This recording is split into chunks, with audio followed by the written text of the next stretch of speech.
그래서 보상을 못 받는 싸우는 일이다.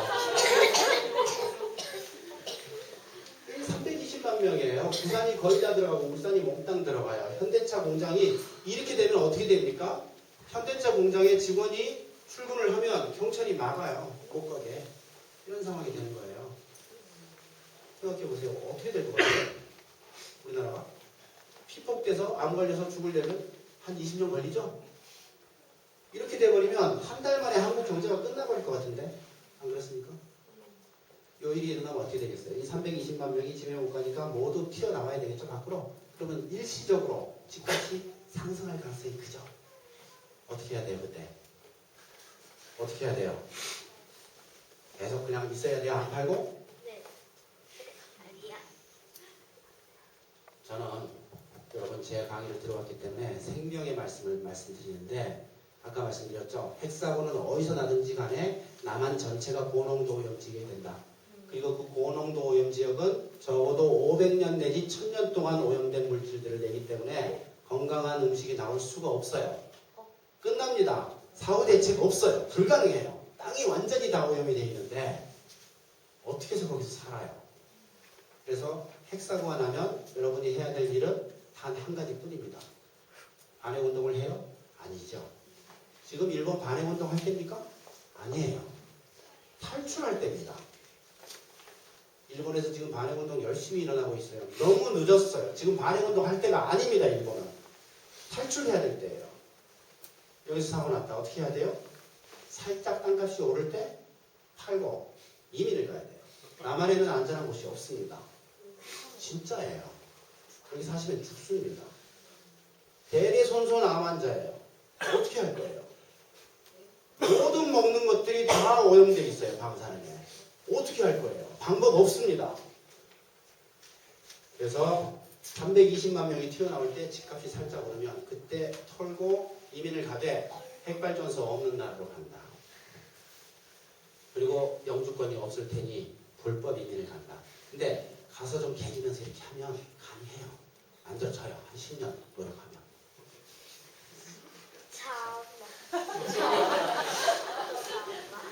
말이 안 되는 얘기를 하고 있어요. 여긴 경주입니다. 포항공항이 막 그리고 여기 건국대 여기 있어요. 저희 집 여기 있고. 어떻게 해요 이거? 100만 명이에요. 100만 명. 울산 어때요 여기? 2번 당첨되죠? 현대자동차는 2번 당첨이에요. 여기서 놔도 되고 저기서 놔도 돼요. 일단 출근 못합니다. 현대차. 어떻게 돼요 이거? 여기서 사고 나도 마찬가지예요. 끝나요. 여기가 포항제철이에요. 여기까지 딱 보상받기 때문에 여기는 피폭은 그대로 당하면서 보상은 없죠. 이런 일이 발생할 수 있어요. 여기서 사고 나면 끝이에요. 그냥 생각할 것도 없어요. 영광이나 울진에서 사고 나도 마찬가지입니다. 남한 전체가 고농도 오염지역이 돼요. 그래서 저 일이 발생하면 저는 한번 이걸 해보려고 해요. 현대차 공장 부지 전체를 10,000원에 한번 사보려고 기념으로. 앞으로 한 1000년간 못 팔아먹더라도.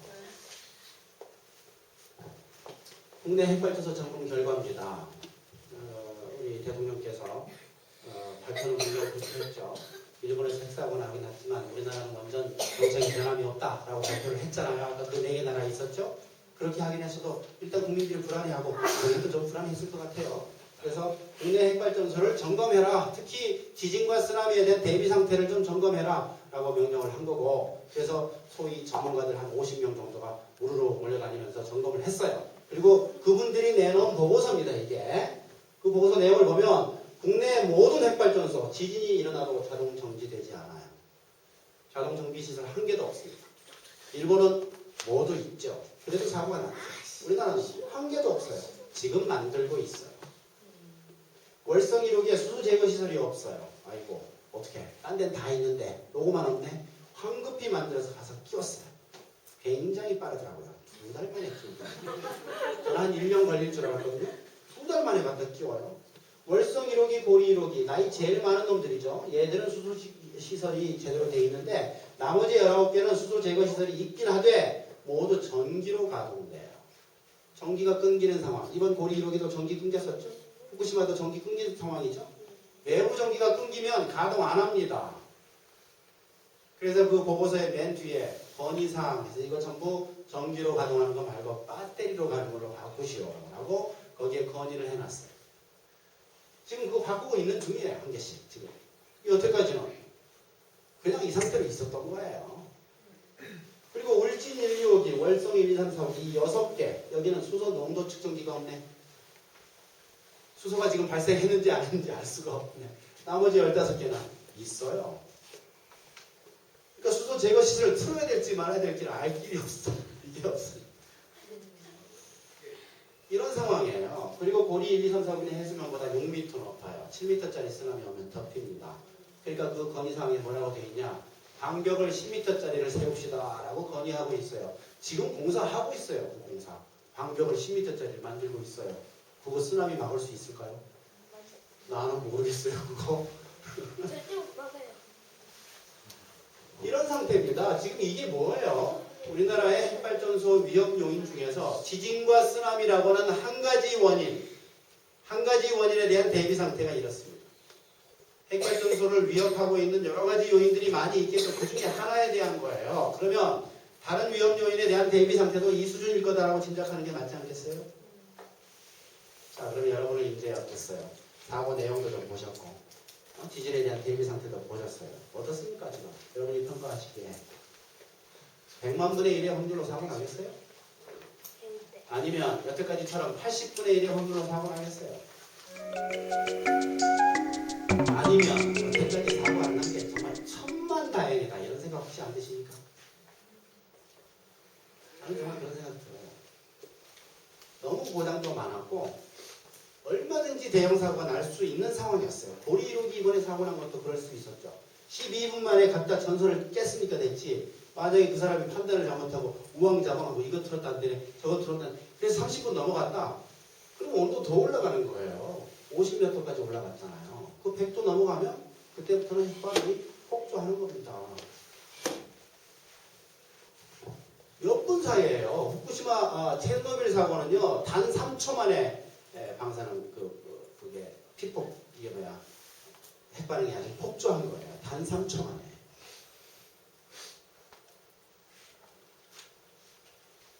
그래서 핵발전소를 모두 없애고 싶어요. 아주 위험하게 생각돼요. 근데 이게 가능한지 생각해 보세요. 어렵습니다. 핵발전소 한꺼번에 없애는 거. 불가능에 가까워요. 그래서 이게 가능한지 한번 따져보는데 원자력이 전체 전기 31%나 생산을 해요. 그러니까 이거 한꺼번에 없앨 수가 없어요. 굉장히 어려워요. 모두 없애고 싶은데 탈핵하고 싶은데 어렵습니다. 그리고 생각해보니까 24% 전체 전기의 24%가 난방에 쓰이고 있네. 이거 대충 보니까 한 77% 정도 차이 나요. 어때요? 그래서 저는 이걸 보고 이런 생각했어요.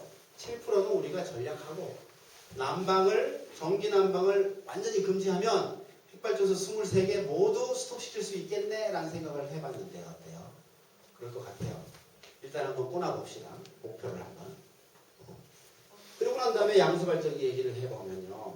핵발전소의 특징 중에 굉장히 중요한 특징이 뭐냐면 껐다 켰다가 안 돼요. 끄는데 며칠 걸려요. 켜는데 며칠 걸려요. 그러니까 국민들이 다 자는 밤에 껐다가 아침에 켜면 얼마나 좋아. 이게 안 되는 겁니다. 그러니까 밤에 계속 켜놓을 수밖에 없어요. 한번 끄면 일주일이니까. 그래서 계속 켜놓으니까 어때요? 밤에 전기가 남네. 낮에는 모자라지만. 낮에는 뭐 화력발전 떼서 하니까 화력발전은 몇 분 만에 껐다가 몇 분 만에 껐다가 얼마든지 할 수 있거든요. 그러니까 그건 문제가 안 되는데 문제는 밤에 남는 전기예요. 이걸 끌 수가 없으니까 전기가 남네. 밤에. 전기가 물론 아깝기도 하지만 이게 과부하 걸리면 위험해지거든요. 그러니까 어떻게 했어요? 전기를 국민들에게 많이 쓰도록 특히 밤에 많이 쓰도록 유도했죠. 어떻게 했어요? 심야전기 쓴 겁니다. 이게 뭔데? 심야전기를 줬어요. 근데 밤에 국민들이 심야전기 가지고 뭘 해요? 이걸로 전동기 돌려요. 뭘 해요? 난방할 밖에 더 있어요. 그래서 심야전기 가지고 다 난방을 한 겁니다. 그래서 전기 난방이 많아진 거예요. 근데 전기 난방이라는 게 얼마나 에너지 낭비냐면 원자력도 마찬가지죠. 열 에너지를 가지고 물을 끓여서 그걸로 전기 만들었죠. 화력도 마찬가지입니다. 불을 떼서 물 끓여서 열 에너지를 가지고 전기 만드는 거예요. 열 에너지 가지고 전기 만들면 몇 프로가 전기가 되겠어요? 30%가 안 됩니다. 열 효율이라는 게. 에너지 형태가 한번 바뀔 때 30%밖에 안 돼요. 그런 다음에 이 전기 가지고 다시 열을 만드네. 또 30%밖에 안 남네. 어때요? 처음에 있던 그 열의 10%도 못 쓰는 겁니다. 90%를 버리는 거예요. 굉장히 그래서 아주 에너지 낭비적인 게 바로 전기 난방이에요. 전열기. 그래서 전열기라는 게 굉장히 나쁜 거다라는 얘기가 바로 그것 때문인 겁니다. 그래서 이 굉장히 낭비적인 이 전기 난방이 많이 늘어난 이유는 핵발전 때문이에요. 그리고 난 다음에도 전기가 남아요. 밤에. 그러니까 어떻게 해요? 밤에 전기를 쓰면 기업들한테 전기를 싸게 줍니다. 주말에 전기 쓰면 전기 또 싸게 줍니다. 그렇게 하니까 어떻게 했어요? 많은 기업들이 야간 노동을 일반화하기 시작해요. 그리고 주말 노동하기 시작하고 전기요금이 싸니까 수당 주고도 괜찮은 장사인 거예요. 경주에 그 자동차 부품 공장들이 많이 있거든요.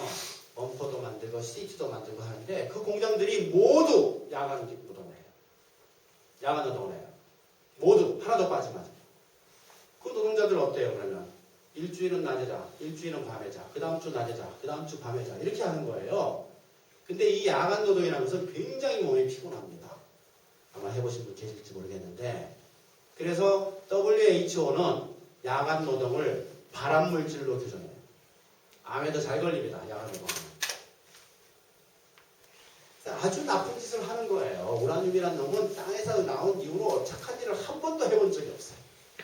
나쁜 짓만 골라 합니다. 암 발생시켜 사람 아주 힘들게 만들어.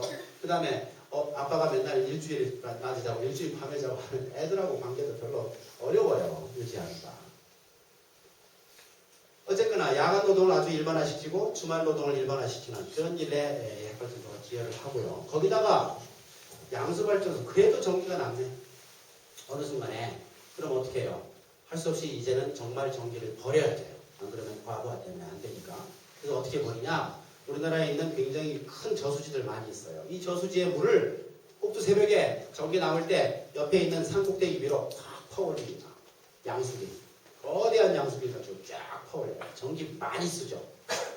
저 꼭대기 위에다가 이렇게 저수지 하나 만들어 놓고 그런 다음에 전기 모자랄 때 이 물을 쭉 수직으로 내려서 그 다음에 산 가운데다가 방을 만들어서 여기 터빈실을 만들어 놔요.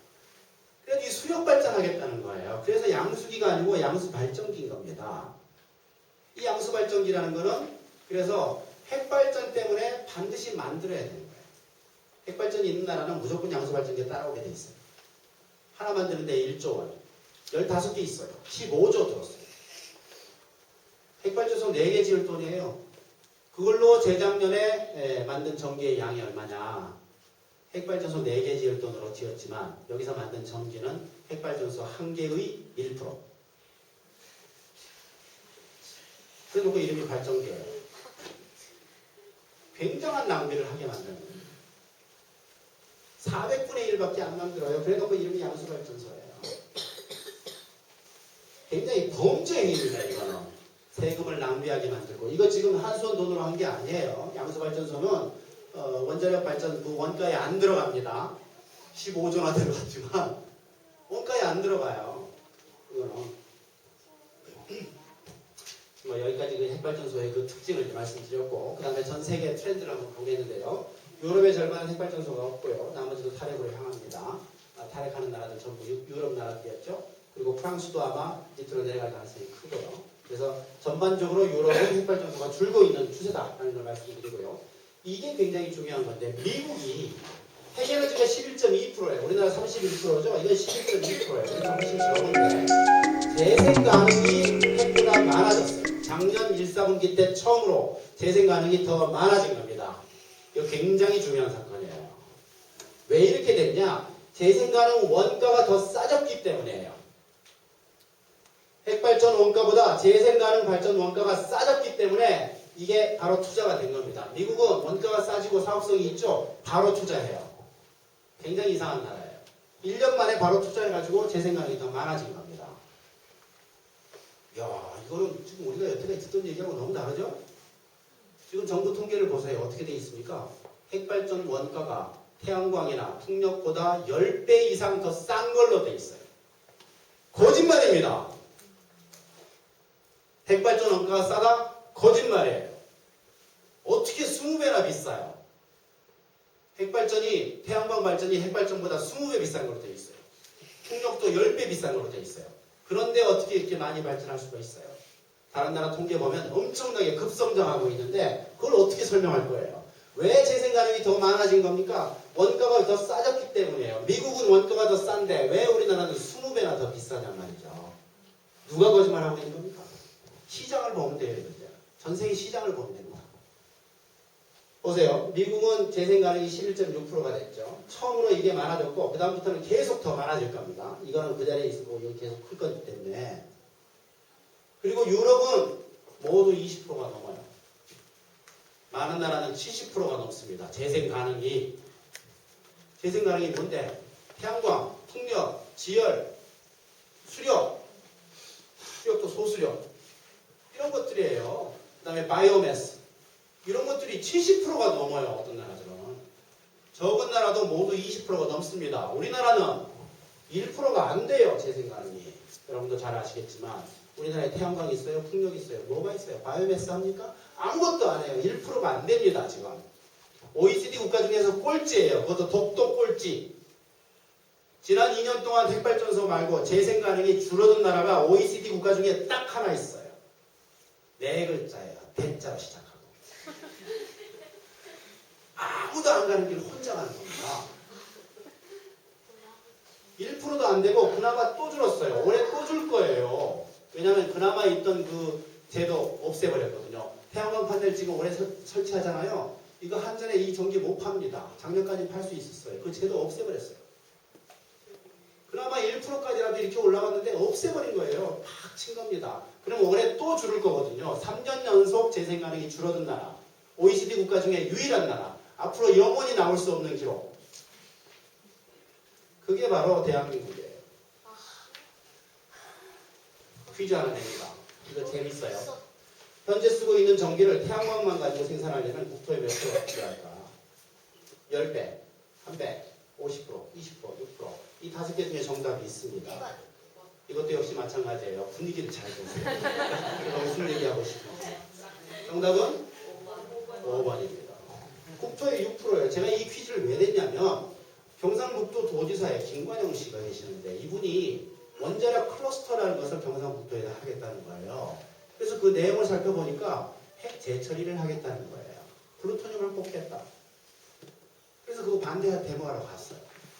그래서 그 앞에서 기자회견을 하고 도지사 좀 만납시다 하고 도치 올라가니까 중후부서 자기가 과장이라면서 길을 막아요. 도지사 어디 계시냐? 안 계신대요. 자기랑 얘기하세요. 진짜 안 계시냐? 진짜 안 계신대요. 진짜 없는 것 같아요. 그래서 할수 없이 그 과장하고 얘기를 하는데 얘기를 한참 하다 보니까 핵발전소 하지 말고 재생가능으로 가야 된다 이런 얘기 저는 하죠. 자기는 핵발전을 꼭 해야 된다는 거예요. 그래서 재생가능으로도 얼마든지 전기가 나온다. 왜 그걸 안 하냐 그랬더니 아이고 교수님 무슨 얘기 하세요.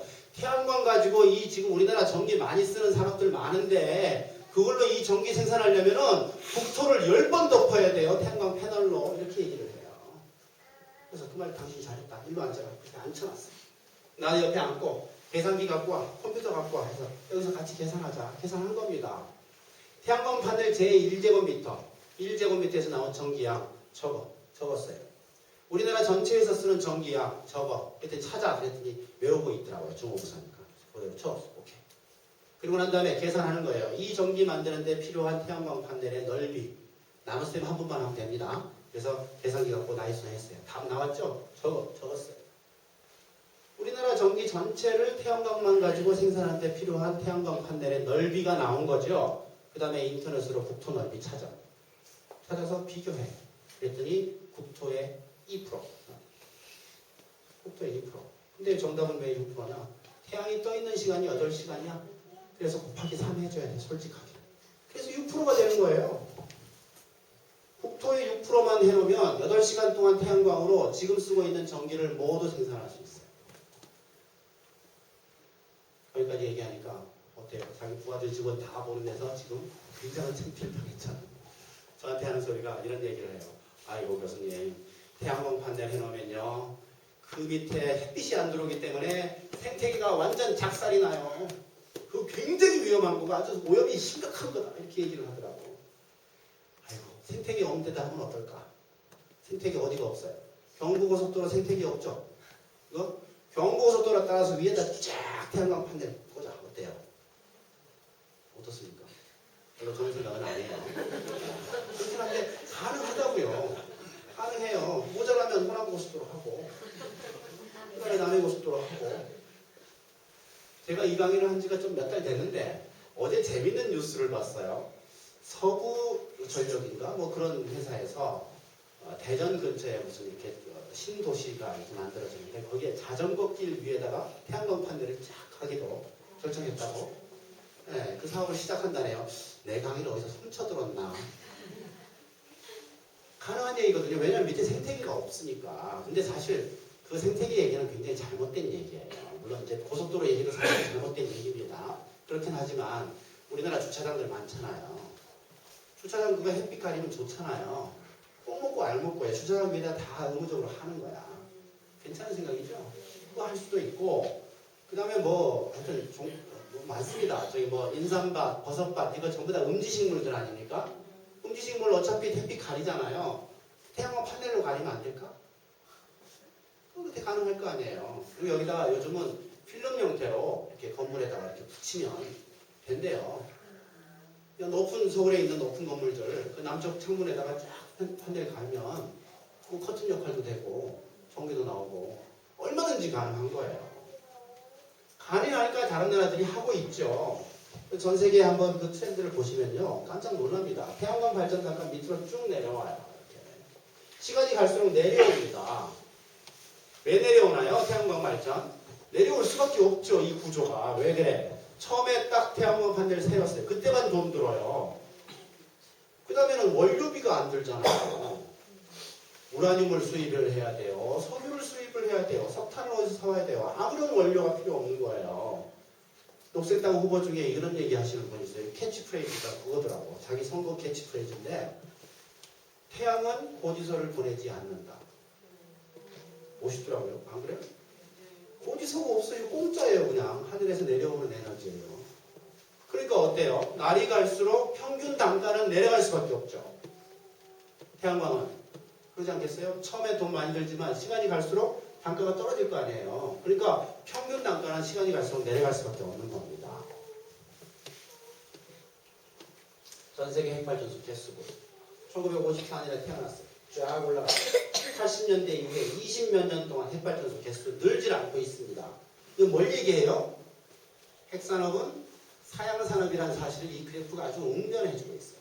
25년 동안 성장하지 않는데 이게 무슨 르네상스고 이게 무슨 미래산업이라는 얘기예요. 아주 깨끗하잖아요, 이거.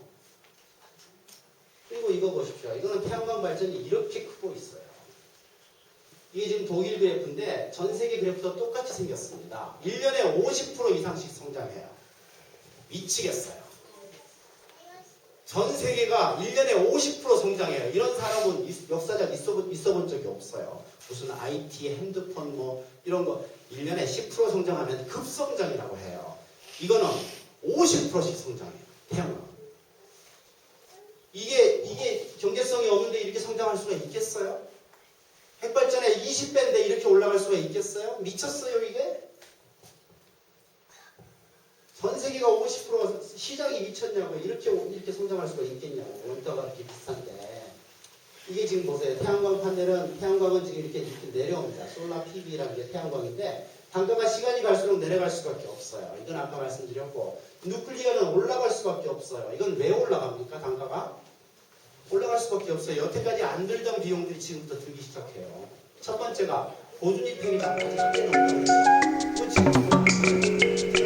저장하고 물통에서 계속 이거 시키고 있었는데 시간이 다 끝났어요. 이제 연구 저장으로 가야 돼요. 10만 년 내지 100만 년 동안 보관할 장소를 만들어야 돼요.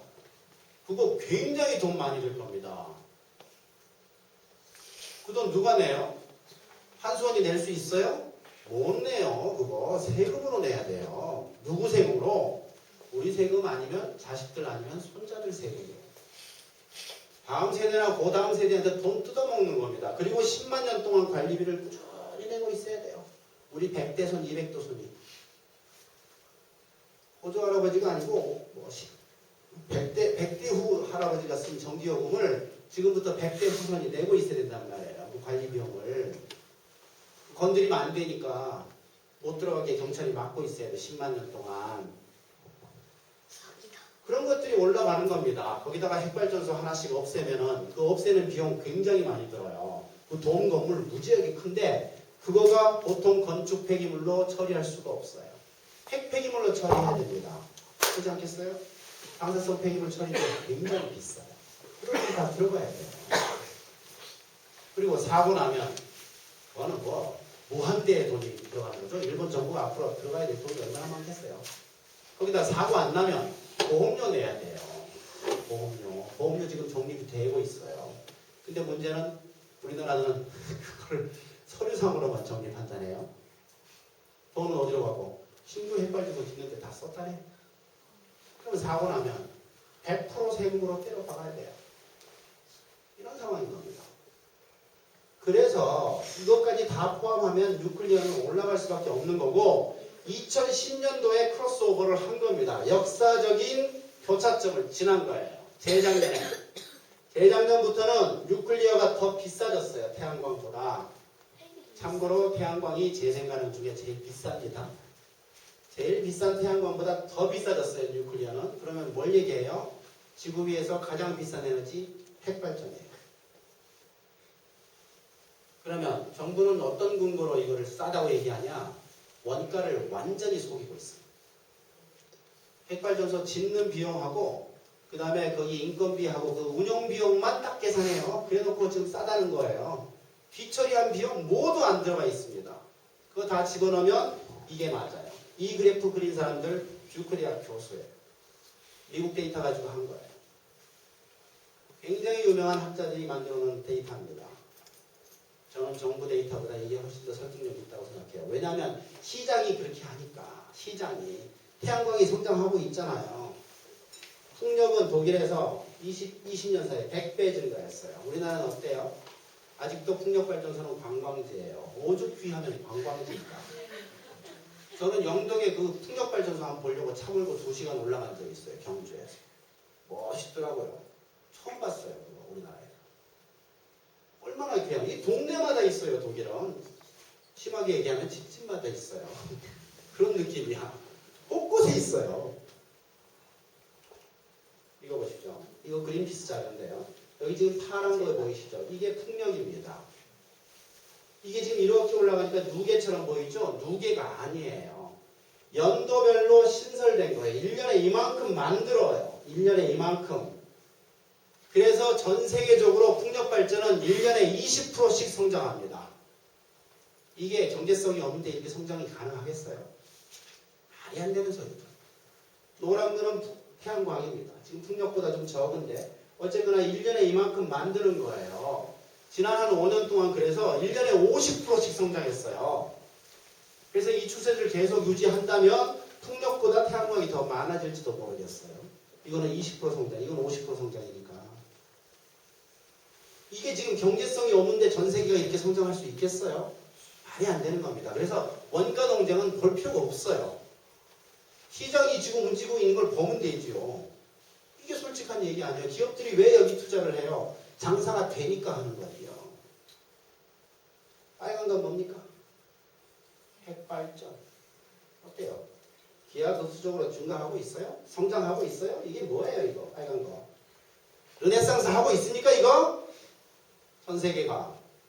사양산업이잖아요. 이 그래프 보시면. 말로 한번 합시다. 심심한데. 핵발전 사양산업이다. 뻔하죠? 아까 그 그래프도 그렇고 이것도 그렇고 전 세계 통계 보면 너무 뻔하잖아요. 설명할 것도 없는 거예요. 이거를 붙들고 지금 르네상스를 하겠다. 앞으로 이게 우리 앞으로의 먹을 거다. 뭐 하는 짓이에요? 저같이 의학 공부한 사람들 이 그래프 보면 알겠는데 이게 에너지 공부한 사람들 이거 전공한 사람들 많을 거 아니에요. 경제학, 에너지 경제학 공부한 사람들 핵공학 공부한 사람들 다 알 거 아니에요. 왜 입 딱 다물고 이 얘기 절대 안 하냐는 말이죠. 나쁜 사람들이에요. 이걸 모르겠어요? 그럼 지경부에 있는 공무원들 이거 모르겠어요? 자기 전공인데 다 알고도 입 딱 다물고 있는 거예요. 너무나 나빠요. 그리고 핵만 하겠다는 거죠. 그래서 일단 여기까지 얘기를 좀 정리를 해보면 이렇게 얘기를 시작을 했습니다. 핵발전소 사고는 너무나 크다. 사고 나면 끝이다. 얘기하고 그 사고 확률은 핵발전소가 갖고 있는 한 제로가 될 수가 없다. 우리나라에서 사고 확률은 제로가 아니다. 얼마다? 27%다. 그 사고를 제로로 만드는 방법은 딱 하나밖에 없다. 그 뭐다? 탈핵이다. 탈핵 그래서 반드시 해야 된다. 탈핵이 가능한가? 가능하다. 대안 있나? 있다. 무슨 대안인데? 재생 가능 에너지다. 그게 뭔데? 태양광, 풍력, 수력 이런 거다. 바이오매스 이런 거다. 그거 전기 충분히 나오나? 충분히 나온다. 안 비싸나? 안 비싸다. 위험하지 않나? 안 위험하다. 안전하다는 얘기도 필요 없잖아요. 태양광이 안전하다는 얘기 들어봤어요? 그 얘기 자체가 필요 없어요. 원자력 안전하다는 얘기는 귀가 따갑게 들었죠. 왜 그래요? 위험하니까. 안전하다는 말이 필요한 거예요. 태양광 안전하다는 소리 들어봤어요? 나 지금부터 하고 다닐래. 아, 태양광 안전합니다. 묻잖아요. 그 말이 필요 없는 거예요. 그래서 제 생각은 그게 답입니다. 전 세계가 그럼 성장하고 있나? 급성장하고 있다. 경제성도 있다는 얘기네? 있다. 너무나 뻔한 답입니다. 이거는. 우리는 반드시 탈핵으로 가야 되고 그건 가능하다. 그래서 많은 나라들이 이미 가고 있으니까 거기에 묻어가면 돼요. 우리 아무도 안 가는 길 일로 가지 말고 일로 가면 돼요. 가다가 컨닝하면 돼요. 모르겠으면 독일한테 물어보고 스위스한테 물어보고 그 다음에 벨기에한테 물어보고 이탈리아가 화내겠죠. 왜 나한테는 안 물어보냐고. 물어보면 되지. 그러면서 가면 됩니다. 컨닝해가며 배워가며 분명히 길이 있는 거고 그 길 따라가면 됩니다. 이 말씀 드리고요. 그 다음에 이제 마지막으로 건강 영향에 대해서 말씀 좀 드리겠습니다. 벨라루스라는 나라가 있었어요. 지금도 있어요. 근데 저 나라는 그냥 망해버렸어요. 체르노빌 핵사고 때문에. 체르노빌에서 핵사고가 났어요. 근데 벨라루스 쪽으로 바람이 불었어요. 방사능이 벨라루스 상공에 제일 높았을 때 비가 와버렸네. 방사능이 그냥 땅으로 떨어진 거예요. 그래서 땅이 오염돼 버린 거예요. 그래서 아까 말씀드렸죠. 한번 땅이 오염되면 얼마 동안 오염된다고? 한 1000년. 앞으로 한 1000년 동안 계속 오염되는 거예요. 그러니까 지금 몇 년 됐습니까? 한 20 몇 년 됐지만 지금도 계속해서 방사능에 오염된 음식을 먹을 수밖에 없는 거고 국민들 건강이 일어날 수가 없는 거예요. 그래서 이렇게 됐어요. 86년도 사고 났죠? 그 후로 한 5년 정도 지난 다음부터 갑상선암이 올라갑니다. 여자, 남자. 한 10년 지난 다음부터 본격 상승하기 시작해. 쭉 올라갈 거예요, 앞으로. 어떻게 알아요? 1945년도에 사고 있었죠? 그때 이렇게 올라갔으니까 그대로 수평 이동하면 그 그래프 되는 겁니다. 후쿠시마는 어때요? 2010년이니까 여기서 시작하겠죠? 이렇게 올라갈 거예요. 이 그래프 그대로 갑니다. 왜? 방사능에 대한 인체 반응은 인종에 상관이 없어요. 똑같아요. 여자는 이렇게 올라가요. 남자는 별로 안 올라가요. 여자가 몇 배 더 많이 올라가요. 왜 그러나요? 잘 몰라요. 그렇지만 어느 나라나 이 현상이 있어요.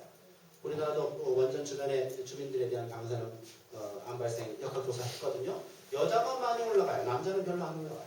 여자는 2.5배, 남자는 약간 올라가나 마나 이런 느낌이에요. 똑같아요. 보면. 왜 그런지 몰라요. 여자들만 공격해. 여자, 어린이, 태아. 이 중심축만 공격해요.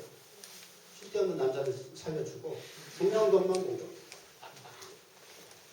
남자들은 사실 생물학적으로 꼭 필요하지 않아요. 그거 아시죠? 남자 비하하는 게 아니고. 그 생명현상에서 아주 중요한 중심축만 공격해요. 인구 증가에 그 남자 수는 별로 기여하지 못합니다. 여자 수가 훨씬 더 절대적이죠. 알고 계실 거고. 그래서 이렇게 올라가요. 갑상선암 올라갑니다. 주로 핵 때문입니다. 주로 핵 때문에. 예, 우리나라 전 세계가 똑같아요. 예, 방사능 때문에 제일 많이 올라가는 게 갑상선암이고 그것도 여자들만 올라가요. 거의 남자보다 여자가 훨씬 많이 올라가요. 그 통계들이 다 나와 있습니다. 근데 이게 지금 이제 암 발생과 방사선과의 관계를 보여주는 그래프거든요. 이 그래프가 이게 굉장히 중요해요. 그래서 이건 좀 따로 따로 이어가서 설명을 좀 드리는데 이 그래프는 그 사이에 그 방사능 피폭된 사람들 많이 있었잖아요. 히로시마 때, 나가사키 때, 체르노빌 때. 그 다음에 2000번에 걸친 핵실험들이 있었어요. 그 핵실험 비키니 섬 이런데 거기 원주민들 다 피폭이 됐어요. 그 사람들을 수십 년간 추적을 한 겁니다. 그래서 역학조사를 해서 나온 결과예요. 그 결과들을 모두 모아서 만든 그래프, 단 한 개의 그래프예요. 이 그래프가 정설이에요. 방사능 피폭과 그 다음에 암 발생에 관한 그래프입니다. 그래서 이거는 WHO도 인정하지만 핵산업계도 인정을 해요. IAEA, ICRP 이런 국제방사능 방어위원회, 국제원자력기구 이거 모두 다 이 그래프 한 개를 인정을 해요. 이거는 핵산업계냐 아니냐고 상관없이 의학적인 결론입니다. 그걸 설명을 드리는 건데요. 여기서 지금 X축은 피폭량이에요. Y축은 암 발생이에요. 피폭량과 암 발생 사이에는 이런 직선 관계가 형성이 돼요. 직선 관계가 형성되는데 이건 뭐예요? 비례하는 거예요. 비례 그래프예요. Y는 AX 그래프예요. 그래서 어떻게 되냐? 피폭량이 많으면 암 발생이 많아. 피폭량이 적으면 암 발생이 적어. 이거예요. 그냥. 그런데 어떤 암은 기울기가 좀 높습니다. 아까 말씀드린 대로 제일 높은 게 갑상선암이고 두 번째가 유방암이에요. 둘 다 여자만 많이 걸리는 거죠. 그래서 그거는 높고 다른 암들은 좀 낮아요. 뭐 간암, 위암, 폐암 이런 것들은 올라가긴 올라가는데 기울기가 좀 낮습니다. 조금 올라가요. 그래서 피폭량과 암 발생은 비례합니다. 여기서 이렇게 올라가는 노그래프 있죠. 직선이 아니고 약간 굽어져 있는 이게 백혈병이거든요. 백혈병은 이렇게 살짝 이렇게 되는데 백혈병은 전체 암 중에 한 5% 정도 아니면 그 미만이거든요. 그래서 백혈병을 합하더라도 거의 직선이 나와요. 그래서 이 연구 결과에 모두 총적으로 올라가면 한번 따라합시다. 피폭량과 암 발생은 비례한다. 그게 답입니다. 이 모든 그래프가 원점을 지나는 요 직선으로 나온다는 거예요. 피폭량과 암 발생을 해서 비례합니다. 그런데 기준치 이하라서 안전하다 이런 말 여러분 많이 들어봤죠? 이 말이 맞는지 한번 생각해 보세요. 기준치 이거는 제로가 아니죠. 항상 무슨 숫자가 있죠? 그럼 어때요? 이 원점이 아니잖아요. 여기 어딘가에 기준치가 있는 거예요. 기준치 여기라고 칩시다. 어때요? 이만큼 암 발생하는데 안전해요? 안 안전하죠. 기준치 낮춥시다. 여기 어때요? 안전해요? 아니죠. 더 낮춰볼까? 여기 안전해요? 안 안전해요. 어디가 안전해요? 원점이 안전해요. 0mS가 안전한 겁니다. 여기 말고는 모두 위험해요. 암 발생을 모두 증가시켜요. 그래서 많이 피폭되면 많이 증가하고 적게 피폭되면 적게 증가해요. 적당히 피폭되면 어때요? 적당히 증가해요. 극미량 피폭되면 어때요? 극미량 증가해요. 아시겠죠? 이게 지금 피폭량과 암 발생과의 관계예요. 그런데 기준치하라서 안전하다? 이거 말이 돼요, 이거? 기준치가 0일 경우에는 말이 되지만 그렇지 않을 때는 무조건 틀렸어요. 그래서 이 문장은 틀렸어요. 그리고 이 기준치는 지 마음대로 결정해요.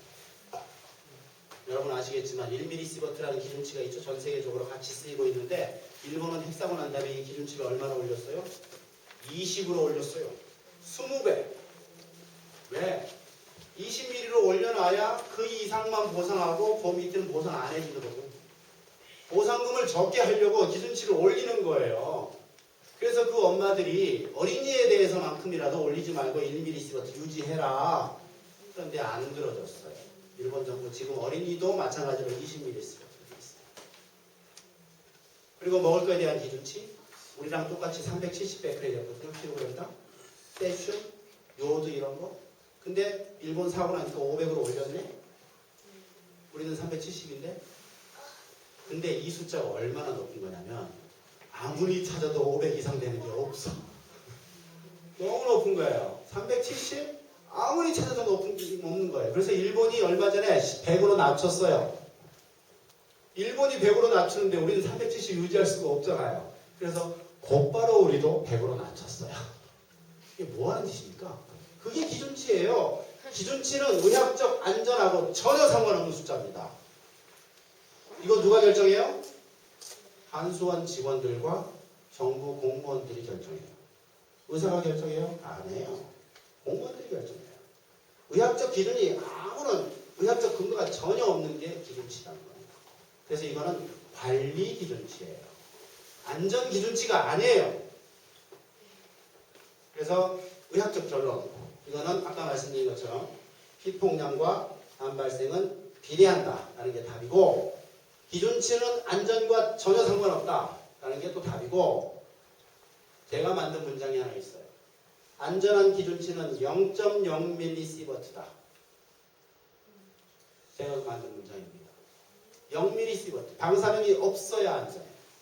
특히 먹을 거에는 방사능이 없어야 돼요. 밖에서 피폭되는 거하고 내부 피폭하고는 완전히 차이 많이 납니다. 여러분 아실지 모르겠지만 땅이 오염됐어요. 그 위를 우리가 걸어가요. 그러면은 우리 몸이 1m 위에 있다라고 생각을 합니다. 그게 맞겠죠? 1m. 그래서 방사능 물질과 우리 몸 사이의 거리가 1m라고 상정을 해요. 그렇게 해서 계산을 합니다. 그런데 1m가 여기 있어요.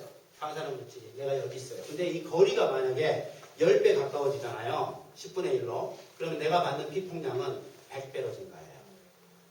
거리의 제곱에 반비례해요. 에너지가. 그러니까 만약에 거리가 10배가 멀어지잖아요. 그러면 내가 받는 피폭량은 100분의 1로 줄어요. 이해되시죠? 근데 이 방사능 물질을 내가 먹어버렸어. 그러면 거리가 어떻게 돼요? 1000배 가까워져요. 그러면 에너지는 1000배의 제곱, 공 3개의 제곱, 공 6개. 얼마? 100만 개. 100만 배 에너지가 높아져 버려요. 외부 피폭과 내부 피폭은 절대 비교하면 안 돼요. 먹을 거에는 방사능이 없어야 돼요. 100만 배. 그러니까 기준치에 예를 들어 100분의 1이라 하더라도 100만 배가 아니라 100만 배의 100분의 1이니까 몇 배예요? 10,000배 되는 거예요, 그냥. 아주 미량이다. 기준치에 1%밖에 안 됐다. 먹어도 된다. 턱도는 소리예요. 먹어버리면 10,000배라니까 100분의 1을 먹어도. 이해되시죠? 그래서 음식에는 방사능이 없어야 됩니다. 그런데 지금 현재 우리 정부는 어떻게 하고 있어요? 370베크렐 미만이면 유통시켜요. 제가 측정기 가지고 재보니까 일본산 명태에서 세슘이 나와요. 500크렐, 300크렐이 나와요. 다 유통돼요. 그리고 기준치 이하라서 안전하대요. 기준치가 370인데 300크렐이면 1%밖에 안 되죠? 안전하죠. 기준치 1%밖에 안 되는데 유통. 안전해? 먹어. 무슨 소리야? 1%지만 먹어버리면 얼마? 10,000배 되는 거예요. 이런 짓을 하고 있어요. 그래서 내일 아침 11시에 서울시청 앞에서 성명서 발표를 합니다. 탈핵 에너지 교수 모임 이름으로. 일본산 수입, 식품 수입 1000명 금지해라 라고 요구할 겁니다.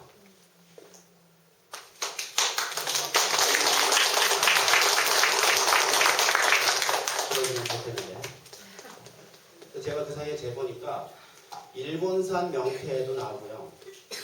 국내산도 나와요. 미치겠어요. 국내산에도 나와 세슘이. 뭐에서 나왔다는 얘기는 제가 말씀 못 드리겠고 하여튼 나와요. 그러니까 지금 세슘이 왜 있어요? 이건 인공방사능이거든요. 딴 데서 나올 수가 없어요. 세슘 137. 어디서 온 거예요?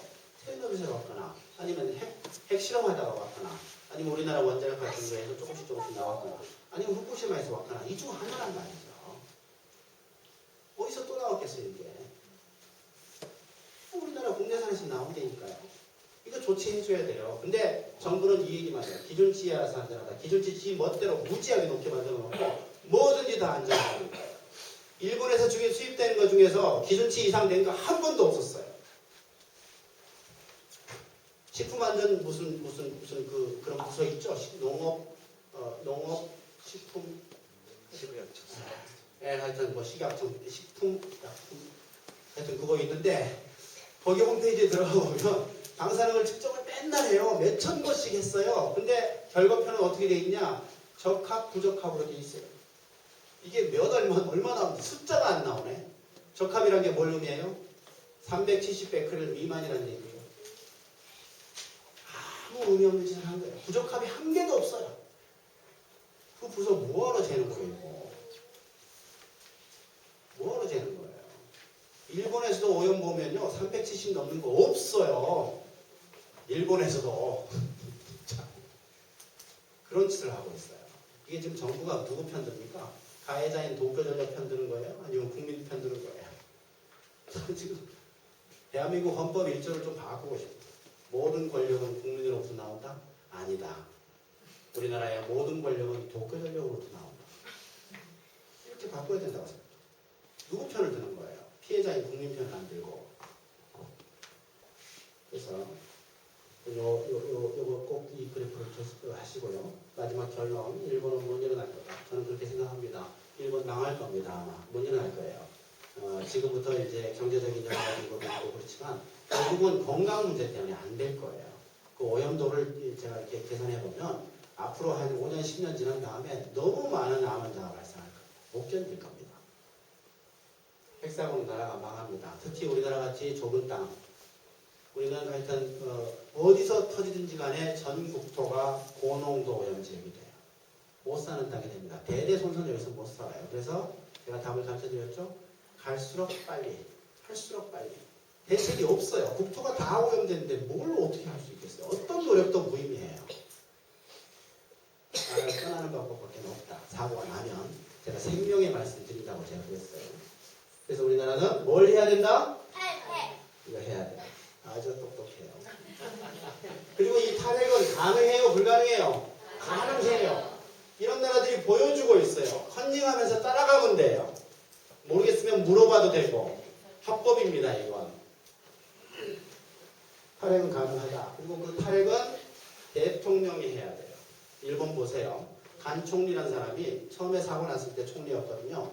이 사람이 평소에 하던 대로 그 피폭량 그다지 크지 않아 지금 컨트롤이 되고 있어 이런 소리를 하고 있다가 몇 달 지나고 나니까 자기가 반성이 된다. 이게 내가 잘못 생각했구나 이런 생각을 한 것 같아요. 말을 좀 이상하게 하기 시작하더라고. 원자력의 위험성을 알았어야 된다. 그런 얘기하고 탈핵으로 가야 되는 게 낫지 않냐. 에너지 전환 해야 되는 거 아니냐. 이런 얘기를 막 하더라고요. 좀 위험하네 라고 생각했더니 아니나 다를까 탁 잘리더라고요. 간 총리가. 일본에서는 핵산업계가 총리를 잘라버릴 수 있는 권한을 갖고 있어요. 엄청난 힘을 갖고 있습니다. 대통령 아니면 절대 못해요. 대통령도 아주 강력한 의지를 갖고 있지 않으면 탈핵 불가능합니다. 우리가 보통 핵산업계라고 얘기하죠. 속된 말로 핵마피아라고 얘기하는데 엄청난 힘을 갖고 있어요. 대통령이 강력하게 추진하지 않으면 굉장히 힘듭니다. 탈핵. 그러려면 대통령 후보가 탈핵 공약을 해야 되고 총선 때 이미 중요한 의제가 돼야 돼요. 그래서 탈핵이 중요한 의제가 돼야 되는데 요즘 의제 되고 있습니까? 요즘 미치겠어요. 전혀 의제가 안 되고 있어요. 그래서 총선 때 이게 되려면은 이게 돼야 됩니다. 이 세 당이 지금 탈핵 당이에요. 녹색당은 탈핵을 하겠다라는 목적으로 만들어진 당이고 통합진보당, 진보신당 이것들 탈핵이 당론입니다. 이 세 당은 뭐예요? 그래서 착한 당. 당은 여기 찍어야 돼요. 이번 총선 때. 일가 친척 모두 이거 찍어야 돼요. 탈핵을 원한다 하면서 한나라당 찍는다. 이거는 뭐예요? 정신분열이에요. 탈핵을 원하지 않고 핵발전소 해야 된다라고 생각하는 사람이 찍어야 되는 거예요. 아시겠죠? 꼭 탈핵을 해야 되겠다 생각하는 사람들은 여기 찍지도 않은데 이 당은 하여튼 찍으면 안 됩니다. 여기 민주당이 문제인데 민주당은 당론이 뭐냐면 원점 재검토예요. 무슨 말인지 모르겠어요. 지금도 잘 모르겠어요. 원점 재검토. 탈핵이야 찬핵이야. 원점 재검토예요. 그래서 이렇게 생각을 했어요. 어떤 사람이 담배를 펴요. 너 끊을 거니? 했더니 계속 필 거니? 원점 재검토. 이게 끊겠단 말이지. 피겠단 말이지. 굉장히 어려워요. 그래서 선택권을 유권자한테 안 주고 내가 선택할 테니까 칙소리 하지 마. 이 얘기거든요. 굉장히 오만불선한 태도입니다. 눈치 보고. 그래서 이 민주당이 당론을 바꾸게 압박을 좀 해줘야 돼요. 이게 굉장히 중요합니다. 그래서 이번 총선 때는 여러분 꼭 나도 모르게 찍는 당이 있죠. 다 번호들이 다 있겠지만 이번에는 그렇게 하지 마시고 생각을 하셔야 돼요. 생존을 위해서. 그래서 탈핵 정당들을 당은 무조건 여기 찍고 후보도 이제 되게 이렇게 해서 뭐 이렇게 통일돼 있죠. 뭐 뭐라고 단일화돼 있으면 그걸 찍어야 됩니다. 여기 새누리당 이거는 안 됩니다. 새누리당. 네, 새누리당은 왜냐하면 개인적으로 당론이 탈핵이 좋겠다라고 생각을 하더라도 그 당의 당론은 절대 못 움직여요. 안 됩니다. 그 당의 특징상 그럴 수밖에 없기 때문에 이번에는 아무리 이걸 좋아하더라도 좀 양보하시고 이렇게 찍어야 됩니다. 이렇게. 그리고 저번 그 시청 앞에서 3월 10일 날 행사를 했는데 굉장했어요. 굉장했어요. 거의 10,000명이 왔거든요. 근데 20년간 저는 3년밖에 안 됐는데 제 아주 높은 선배죠. 나이는 비슷하지만 나이는 어리거나 20년간 탈핵운동, 반핵운동 하던 사람들이 정말 눈물이 글썽글썽. 그러니까 원전 주변 지역 주민들이 올라와가지고 데모는 한 적이 있죠. 몇백 명이 올라와서. 그렇지만 서울에서 100명 이상이 핵 문제 가지고 뭔가 의사표시를 해본 적이 한 번도 없어요. 근데 10,000명이 온 거야. 어찌 안 올 수 있겠어요. 자기 평생 이걸 했는데 반핵 구호를 외치면서 10,000명이 모이면 처음 본 거예요. 눈물이 글썽글썽했다고요. 혹시 거기 오신 분 계신지 모르겠지만 굉장했어요. 이건 한 번도 일어나지 않았던 일이 지금 일어나고 있는 겁니다. 이번에 탈핵으로 좀 가야 됩니다. 오래 가야 돼요. 탈핵으로 결정하고 탈핵 다 끝나는데 그 마지막 핵발전소 끄는 데까지 시간이 많이 걸려요. 제가 지금 52인데 한 30년 걸린다고 하거든요. 82까지 해야 올해 성공을 해야 82의 마지막에 끄는 걸 볼 수 있어요. 그래야 이론을 가르치. 이번에 실패하면 87세까지 살아요. 5년 더 있어요. 그래서 건강하게 죽기 전에 마지막 핵발전소 끄는 거 좀 보고 죽을 수 있도록 도와주시기 바랍니다. 네, 여기까지 하겠습니다. 고맙습니다.